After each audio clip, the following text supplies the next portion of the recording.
The autumn wind carried the scent of dying leaves and broken dreams through the streets of Cedar Falls, a town where reputation mattered more than compassion and judgment came swift to the hangman's noose. Mary Catherine O'Brien stood on the front steps of the boarding house that had been her home for 3 years, her few possessions packed in a worn carpetbag, her hand protectively cradling the gentle swell of her belly beneath her dark wool coat. "I'm sorry, Mary Kate," said Mrs. Henderson, the boarding house owner, her voice a mixture of genuine regret and social necessity. "You know, I've always been fond of you, but I can't have a woman in your condition staying here. It wouldn't be proper. The other ladies are already talking, and I have my reputation to consider." Mary Kate nodded, understanding the impossible position she'd put the kind woman in. In 1885, an unmarried pregnant woman was a scandal that respectable people couldn't afford to associate with, no matter how good her character had been before her fall from grace.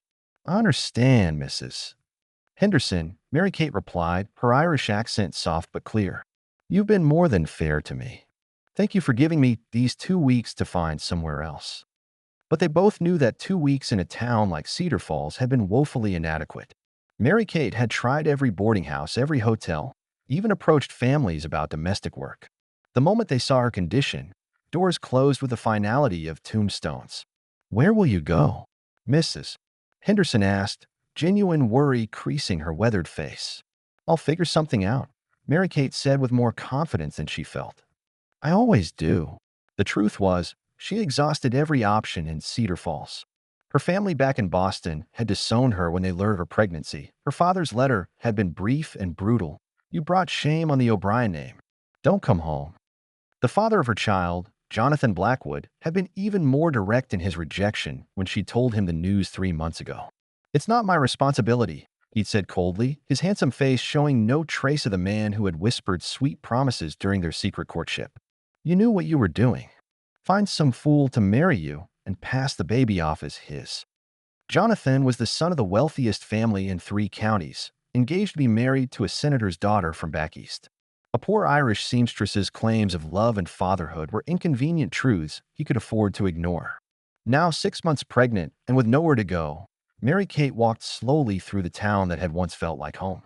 She had $17 to her name and skills with a needle that no one would hire her to use in her condition. Winter was coming, and with it, the terrifying reality that she might give birth to her child in the cold and dark. She found herself at the edge of town, where the road forked toward 3 different destinations. To the east lay the way back to Boston and a family that had rejected her. To the south was Mexico, a wild and dangerous journey for a woman alone. To the north stretched the frontier territories, where law was scarce and life was hard, but where perhaps a person could start over if they had enough determination. "You lost, miss." Mary Kate turned to see a man approaching on horseback, leading a pack mule loaded with supplies. He was tall and weathered, probably in his 30s, with kind brown eyes and the calloused hands of someone who worked for his living. His clothes were clean but worn, marking him as a working man rather than a gentleman of leisure. "Not lost exactly," Mary Kate replied carefully. "Just deciding which direction to go." The man dismounted, keeping a respectful distance. "Name's Thomas Mitchell. I've got a ranch about 20 miles north of here. Couldn't help but notice you look like you might need some help." Mary Kate straightened her shoulders, pride warring with desperation. "That's kind of you, Mr. Mitchell, but I'm quite capable of taking care of myself." Thomas smiled gently, and Mary Kate noticed how it transformed his serious face. "I'm sure you are, miss. But being capable doesn't mean you have to face everything alone. These roads can be dangerous for a woman traveling by herself, especially with winter coming on." "I don't have money to pay for passage," Mary Kate said honestly. "Wasn't asking for money," Thomas replied. "Was offering help to someone who looks like they might need it." Mary Kate studied his face, searching for signs of the ulterior motives she'd learned to expect from men. But Thomas Mitchell's expression remained open and honest, without the calculating look she'd seen too often lately. "Why would you help a stranger?" she asked. Thomas was quiet for a moment, his gaze distant. "I suppose because someone helped me once when I needed it most. And because—" he paused, looking directly at her. "Because I can see you're a good person who's found herself in a difficult situation." "You don't know anything about my situation," Mary Kate said defensively. Don't need to know the details to see you're expecting a child and have nowhere to go, Thomas said simply. That's enough to know you need help. The directness of his acknowledgement caught Mary Kate off guard. Most people looked away from her condition, pretending not to notice while their disapproval radiated like heat from a stove. Thomas faced it matter-of-factly, without judgment or condemnation. What kind of help are you offering? She asked cautiously. My ranch has been needing someone to help with cooking, cleaning, maybe some sewing and mending. The pay isn't much, but it includes room and board, and it's honest work. Thomas paused, then added, and before you ask, it's a respectable household. My sister Elena lives there with her husband. You'd have your own quarters and complete propriety. Even with, Mary Kate gestured vaguely at her belly. Especially with, Thomas said firmly. A woman expecting a child needs security and peace of mind. That's something I can provide. Mary Kate felt tears threatening to spill over. After weeks of doors slamming in her face, this stranger was offering exactly what she needed most: safety, dignity, and the chance to prepare for her child's arrival without fear. Why, she whispered, why would you trust someone you've never met? Thomas gathered his horse's reins, preparing to mount. My sister Elena arrived at my ranch 3 years ago in much the same situation you're in now. She was expecting her son and had nowhere else to go. It worked out well for all of us. And her husband married her after the baby was born, Thomas said with a slight smile. Sometimes good things come from difficult beginnings. Mary Kate made her decision in that moment, driven by instinct and desperation in equal measure. Mr. Mitchell, if you're truly offering, I am, then I accept. And thank you. As Thomas helped her onto his horse and they began the journey north, Mary Kate felt something she hadn't experienced in months: hope. She didn't know what the future held, but for the first time since learning of her pregnancy, she felt like she and her baby might have a chance at more than mere survival. What's your name? Thomas asked as they rode. Mary Catherine O'Brien, she replied. But most people call me Mary Kate. Well, Mary Kate O'Brien, Thomas said. Welcome to your new life. Subscribe to our channel to see how Mary Kate builds her new life at the Mitchell Ranch. Hit that notification bell for more heartwarming Western stories. The Mitchell Ranch sprawled across a valley that took Mary Kate's breath away, even in the fading light of late afternoon. Rolling grasslands dotted with cattle stretched toward distant mountains, while a creek sparkled its way through groves of cottonwood trees that were just beginning to turn golden with autumn's touch. The main house was built of logs and stone, solid and welcoming, with smoke rising from the chimney and warm light spilling from the windows. It's beautiful, Mary Kate breathed, and she meant it. After the dusty streets and cramped quarters of Cedar Falls, the ranch felt like a glimpse of paradise. Gets prettier every year, Thomas said with obvious pride. Built most of it myself, though Elena's touch made it a home instead of just a place to sleep. As they approached the house, the front door opened and a woman emerged, followed by a small boy who could have been no more than 3 years old. Elena Mitchell was perhaps 25, with dark hair and intelligent eyes that assessed Mary Kate with friendly curiosity rather than judgment. Thomas, she called in accented English that spoke of her Mexican heritage. You're later than expected. We were starting to worry. Had to make a stop in town, Thomas replied, dismounting before helping Mary Kate down with careful consideration for her condition. Elena, I'd like you to meet Mary Kate O'Brien. She's going to be helping us around the ranch. Elena's gaze took in Mary Kate's obvious pregnancy without the slightest change in her welcoming expression. Mary Kate, welcome. I'm Elena Morales, and this shy little man is my son Diego. Diego peeked out from behind his mother's skirts, dark eyes wide with curiosity about the newcomer. Mary Kate knelt carefully to his level, smiling warmly. Hello, Diego. What a handsome boy you are. Diego smiled shyly before hiding his face again, making both women laugh. Come, Elena said, taking Mary Kate's arm gently. You must be tired from the journey. Let me show you to your room, and then we'll have dinner. I hope you like Mexican food. I haven't quite learned to cook like the American ladies yet. I'd love to try it, Mary Kate said honestly. I've never had Mexican food before. Then you're in for a treat, Elena said with a laugh. Carlos, my husband, says I make the best enchiladas in 3 counties, though he may be a little prejudiced. As Elena led her through the house, Mary Kate was struck by how warm and lived-in it felt. Hand-woven blankets in bright colors draped over sturdy furniture, and the walls were decorated with both practical items and beautiful pottery that spoke of Elena's heritage. "This is your room," Elena said, opening a door to reveal a cozy space with a bed, dresser, and rocking chair positioned near a window that looked out over the valley. "I thought you might appreciate the rocking chair, especially later on." Mary Kate's throat tightened with emotion. The room was more comfortable than any place she'd lived since leaving home, and Elena's thoughtfulness in considering her pregnancy touched her deeply. "It's perfect," she managed. "Thank you. We'll leave you to settle in," Elena said kindly. "Dinner will be ready in an hour. Just follow the sound of voices and the smell of food." Alone in her room, Mary Kate sat carefully in the rocking chair and looked out at the vast landscape before her. For the first time in months, she felt safe enough to truly think about her situation. Her baby was due in early spring, which gave her several months to establish herself here and prepare. If Thomas and Elena were as kind as they seemed, perhaps she and her child could build a real life here. A soft knock interrupted her thoughts. "Mary Kate," Elena's voice called. "May I come in?" "Of course." Elena entered carrying a tray with tea and some kind of sweet bread. "I thought you might be hungry. Traveling can be exhausting, especially in your condition." "You're very kind," Mary Kate said, accepting the tea gratefully. "Elena, may I ask you something?" "Anything." "Thomas mentioned that you were in a similar situation when you came here. If it's not too personal. What happened? How did you manage?" Elena settled into the chair across from Mary Kate, her expression thoughtful. "It's not too personal. Actually, it might help you to know you're not alone in facing this." She paused, collecting her thoughts.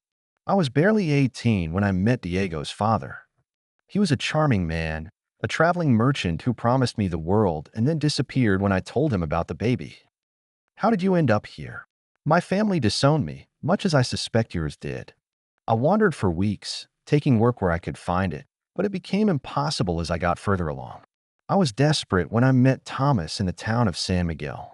He was there buying supplies and saw me in much the same state you were in today. And he just offered to help. A complete stranger." Elena smiled. "Thomas has always been like that. He sees someone in need and acts without thinking about the cost to himself. It's both his greatest strength and his most dangerous weakness." "Dangerous?" "He gives too much of himself sometimes. Gets hurt when people don't appreciate his kindness or take advantage of it." Elena looked directly at Mary Kate. "I'm telling you this not to worry you, but because I want you to understand what kind of man he is. Thomas doesn't help people expecting anything in return, but he deserves respect and honesty." "I would never take advantage of his kindness," Mary Kate said firmly. "I can see that," Elena replied with a smile. "You have good eyes. Honest eyes. That's why I knew Thomas was right to bring you here. And your husband. How did you meet him?" Elena's face lit up with obvious happiness. "Carlos is Thomas's foreman. He's been working this ranch since before I arrived. When I first came here, I was so broken, so ashamed of my situation. Carlos was patient with me, kind, never judging. He courted me properly, even knowing about Diego and my past. He married you knowing Diego wasn't his son. He married me because he loved me, and he adopted Diego as his own son. Diego doesn't even remember that Carlos isn't his biological father." Elena leaned forward earnestly. "Mary Kate, what I'm trying to tell you is that your past doesn't have to define your future. There are good men in this world who see beyond mistakes to the person you really are." That evening at dinner, Mary Kate met Carlos Morales, a quiet man with gentle eyes and obvious devotion to his wife and son. The meal was indeed delicious, rich flavors and spices that were completely new to Mary Kate's Irish palate. But more than the food, she was struck by the warmth of the family atmosphere. Thomas asked about her skills and interests without prying into her personal history. Elena shared stories about ranch life and the surrounding territory.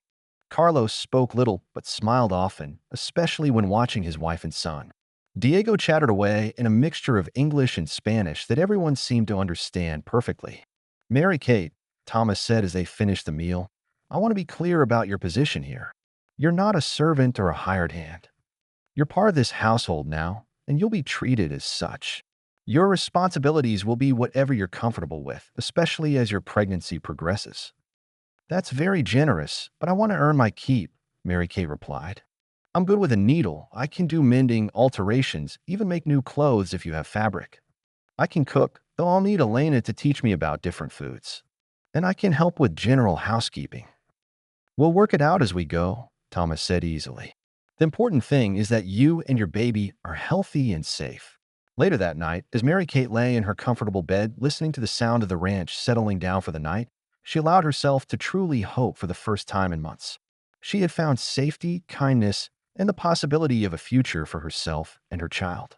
But she also found herself thinking about Thomas Mitchell, the man who had rescued her from desperation without asking for anything in return. There was something about his quiet strength and genuine kindness that stirred feelings she thought she'd buried forever after Jonathan's betrayal. It was dangerous to feel anything for a man, she told herself. She was pregnant with another man's child, had no fortune or family connections to offer, and came with a reputation that would follow her wherever she went. But as she drifted off to sleep, she couldn't shake the memory of Thomas's kind brown eyes and the way he looked at her as if she mattered. Don't miss how Mary Kate and Thomas's relationship develops. Subscribe to see what happens when her past comes back to haunt her new beginning. Winter settled over the Mitchell Ranch with a gentleness that surprised Mary Kate, who had expected the frontier to be harsh and unforgiving in all seasons. Snow fell softly rather than in driving blizzards, and the house remained warm and cozy thanks to Thomas's careful preparations and the huge stone fireplace that dominated the main room. Mary Kate had settled into ranch life with an ease that surprised everyone, especially herself. Her pregnancy was progressing normally, and Dr. Martinez from the nearest town had pronounced both mother and baby healthy during his monthly visits. Elena had become more than an employer. She was a true friend and confidant, while young Diego had adopted Mary Kate as a favorite aunt who never tired of his chatter and games. But it was her relationship with Thomas that had become the most complicated aspect of her new life. He was unfailingly kind and respectful, treating her as a valued member of the household rather than a charity case. When morning sickness had laid her low during her first weeks at the ranch, he brought her ginger tea without being asked and rearranged work schedules so she could rest. When her back began aching from the growing weight of her pregnancy, he commissioned Carlos to build her a special cushioned chair that provided perfect support. Most importantly, he never asked questions about her past or the father of her child, though Mary Kate often caught him watching her with an expression of protective concern that made her heart flutter in ways she'd thought impossible. "You're in love with him," Elena said one afternoon as they worked together in the kitchen, preparing dinner while Diego napped. Mary Kate nearly dropped the bowl she was mixing. "What? Elena, don't deny it. I have eyes, and I see how you look at each other when you think no one is watching." Elena smiled gently. "The question is, what are you going to do about it?" "Nothing," Mary Kate said firmly, setting down the bowl and pressing her hands to her rounded belly. "I'm carrying another man's child, Elena. I have nothing to offer Thomas except complications and scandal." "That's not true, and you know it, isn't it? I'm an unmarried woman expecting a baby. In the eyes of society, I'm a fallen woman who would only bring shame to any respectable man who associated with me." Elena wiped her hands on her apron and turned to face Mary Kate directly. "Do you know what I see when I look at you? I see a woman who made one mistake with the wrong man and has paid for it dearly. I see someone who's intelligent, kind, hardworking, and brave enough to face an uncertain future to protect her child. I see exactly the kind of woman a good man would be proud to love. Elena, and do you know what I see when Thomas looks at you? I see a man who's been alone too long finally finding someone worth caring about. He lights up when you enter a room, Mary Kate. He asks Elena 10 times a day how you're feeling, if you need anything, if you're happy here." Mary Kate felt tears threatening.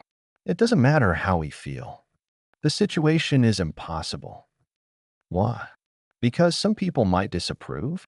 Because it's not conventional." Elena laughed. "Mary Kate, this is the frontier. People come here to escape conventional lives and make new ones. Half the married couples in this territory never saw the inside of a church, and nobody cares as long as they're good to each other." Before Mary Kate could respond, the sound of approaching horses interrupted their conversation. Through the kitchen window, they could see a group of riders approaching the ranch house, 4 men in expensive clothes riding horses that cost more than most people earned in a year. Thomas, Elena called, moving quickly toward the main room where her brother-in-law was working on ranch accounts. Thomas appeared immediately, took one look out the window, and his expression darkened. "Get Mary Kate upstairs," he said quietly. "No. What's wrong?" Mary Kate asked, but one look at Thomas's face told her this was serious. "Please," Thomas said, his voice gentle but urgent. "Just go upstairs and stay there until they leave." But it was too late. The riders were already dismounting, and through the window, Mary Kate could see a face that made her blood run cold. Jonathan Blackwood, as handsome and arrogant as ever, was striding toward the house with the confidence of a man who believed the world belonged to him. "Too late," she whispered. "Elena, that's the baby's father," Elena said grimly, having read the terror in Mary Kate's expression. The front door opened without a knock, and Jonathan Blackwood swept into the room as if he owned it, flanked by three men who were obviously hired muscle rather than gentlemen. "Well, well," Jonathan said, his eyes finding Mary Kate immediately. "Mary Catherine O'Brien, you've led me quite a chase."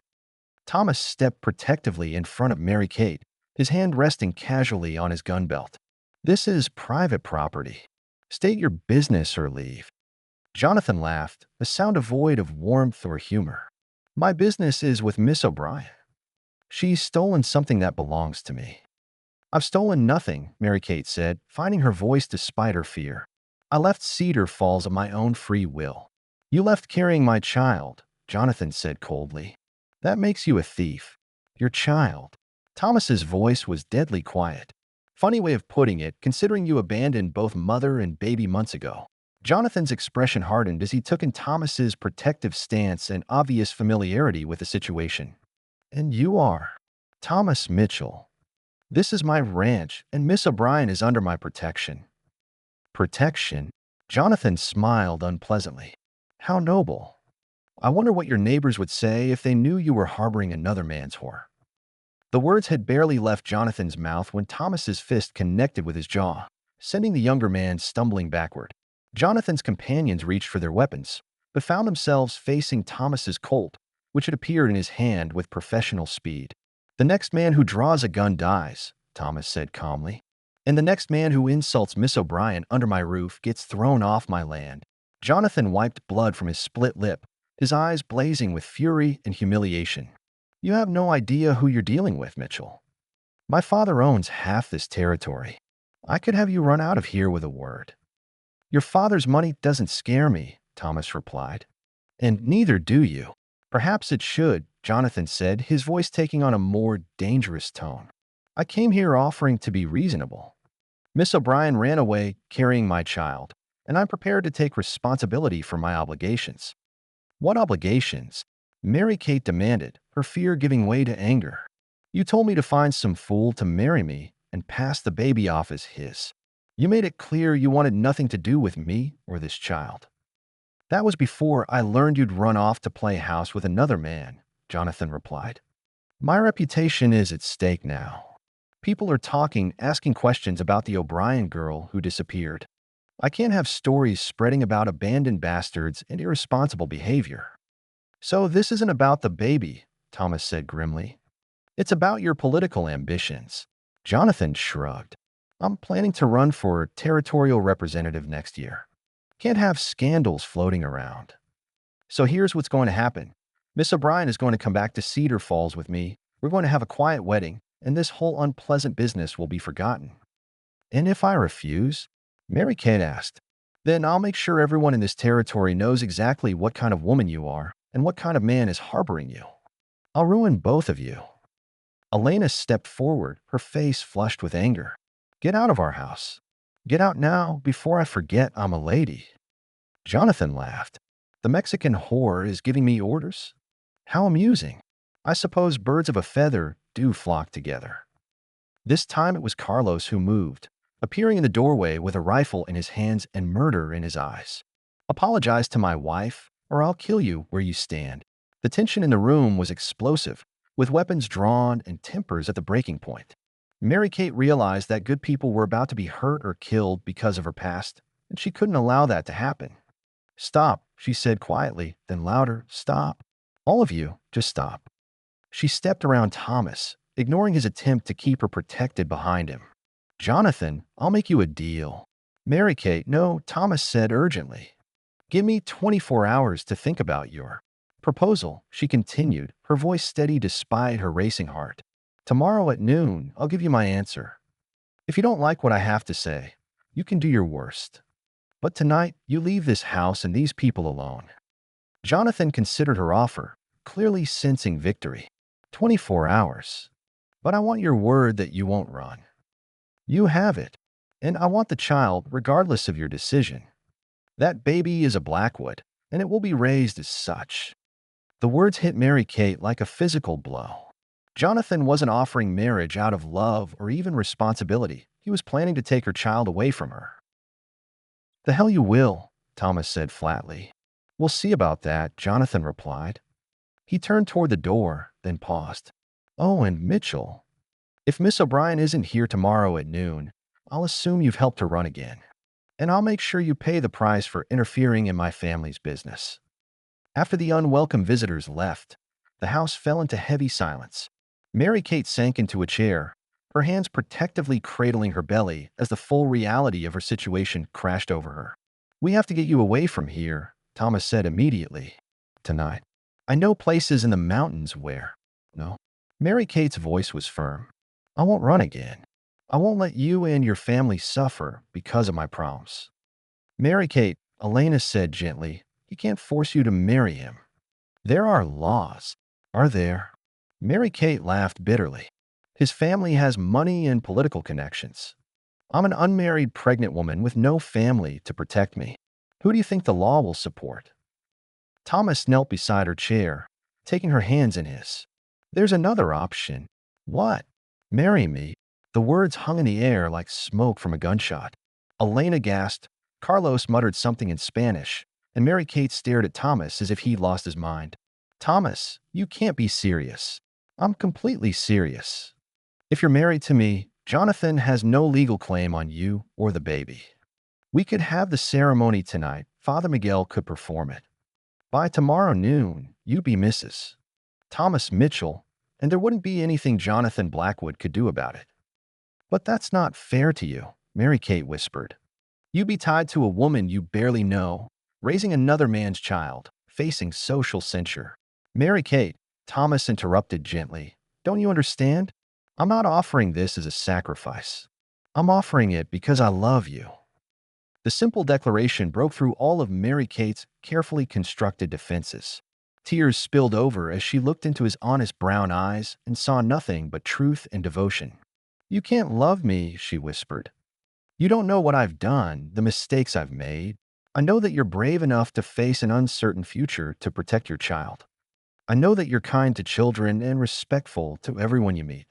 I know that you work hard and never complain, and that you brought more happiness to this house in 3 months than it's seen in years." Thomas squeezed her hands gently. "And I know that whatever mistakes you think you've made, they don't change the fact that you're the woman I want to spend my life with." "Thomas," Mary-Kate's voice broke on his name. "Will you marry me, Mary-Kate O'Brien? Will you let me love you and your baby and give you both the family you deserve?" Through her tears, Mary-Kate looked around the room at the faces of people who had become her family, Elena and Carlos and little Diego, who had appeared in the doorway and was watching the adults with wide, curious eyes. She thought about the life Thomas was offering: safety, love, respect, and a future where her child could grow up free from shame and scandal. But most of all, she thought about Thomas himself, the man who had rescued her from desperation, protected her from harm, and now offered her his name and his heart without asking for anything in return except the chance to love her. "Yes," she whispered, then louder, "yes, Thomas Mitchell. I'll marry you." When he kissed her, gently, reverently, as if she were something precious and fragile, Mary-Kate felt her heart healing from wounds she'd thought would never close. Tomorrow would bring Jonathan Blackwood and his threats, but tonight she would become part of a family that chose love over convention and hope over fear. The final confrontation awaits. Subscribe to see how Thomas and Mary-Kate face down